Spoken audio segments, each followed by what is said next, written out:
All right, welcome to our final explainer on Earth sciences. We've journeyed through volcanoes, deep oceans, and ancient rocks. Now, we're going to zoom all the way out to see the biggest picture of them all, how everything on our planet works together as one absolutely incredible, interconnected system. So this is it, the grand finale. In this last part, we are pulling everything we've talked about together. We're going to move beyond looking at just one feature at a time and start seeing the Earth as a single, magnificent system. And hopefully, it'll give you a totally new way of looking at our home. You know, this quote just nails it. It gets right to the heart of what modern Earth science is all about. To really get our planet, you have to see it not as some static ball of rock and water, but as this dynamic, living thing where everything is constantly in motion and deeply connected. Okay, so let's dive right in, because this is honestly one of the most profound ideas in all of science. This concept of our planet as a complex web of interconnected parts, where everything affects everything else. This whole idea of systems thinking has completely changed the game for how we study our world. We don't really see the oceans, the land, and the air as totally separate things anymore. Instead, we see them as pieces of one giant, intricate puzzle, linking everything from the bottom of the sea to the top of the sky. So, what are the main parts of this planetary system? Well, scientists have a really great way of organizing it all. They break it down into 4 major spheres. You can almost think of them as the main characters in the story of Earth. And here they are, the 4 major players in our planet's story. Now, the key thing to remember isn't just what they are, but the fact that they aren't separate kingdoms. They are constantly interacting, trading energy and matter back and forth in this kind of beautiful, dynamic planetary dance. So, first up, we've got the geosphere. This is all the solid, rocky stuff. We're talking about the ground right under your feet, the huge mountains you see, and it goes all the way down, deep into the planet, to that super hot iron core at the very center of the Earth. Next, let's meet the hydrosphere. This is literally every single drop of water on our planet, and I mean every drop.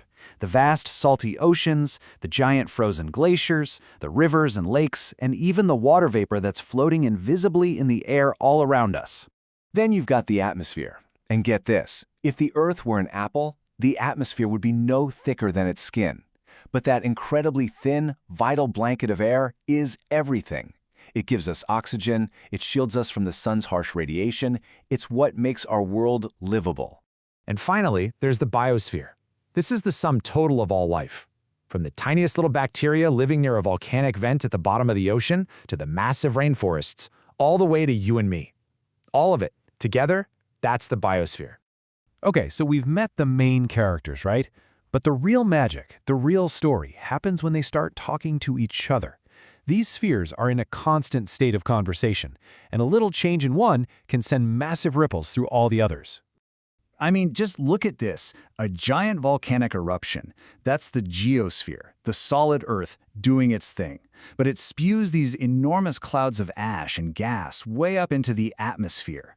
That can block sunlight, totally change weather patterns, and even affect the global climate for years. See? One sphere directly changing another.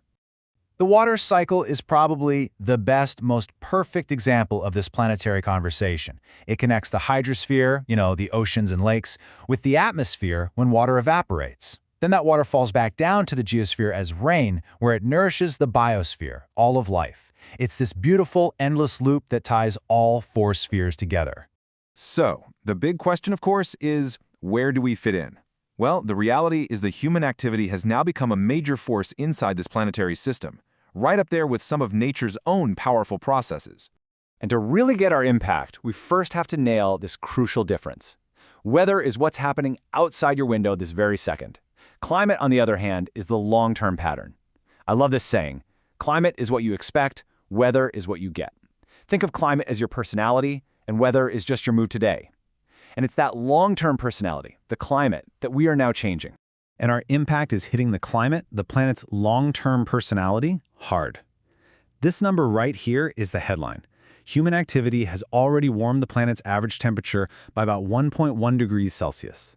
Now that might not sound like a huge number, but on a geological timescale, that is an incredibly fast change with really significant consequences.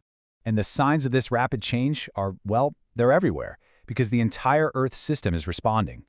Sea levels are going up as the oceans get warmer and expand. Glaciers on every single continent are melting back.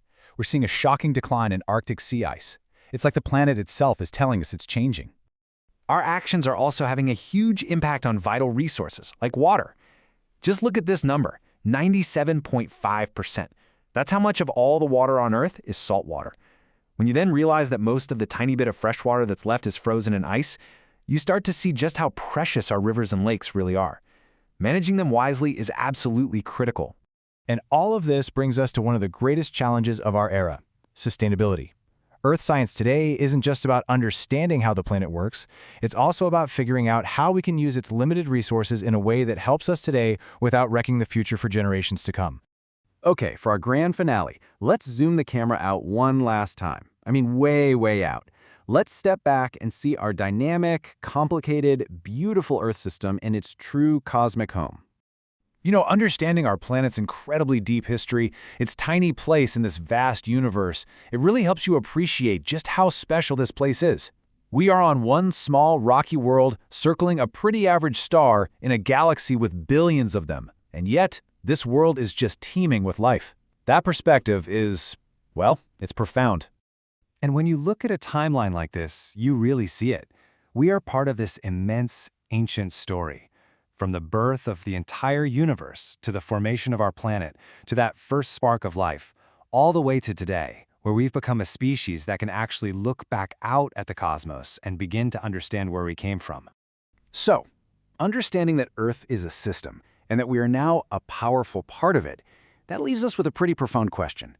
We are characters in the ongoing story of this living, breathing, ever-changing world.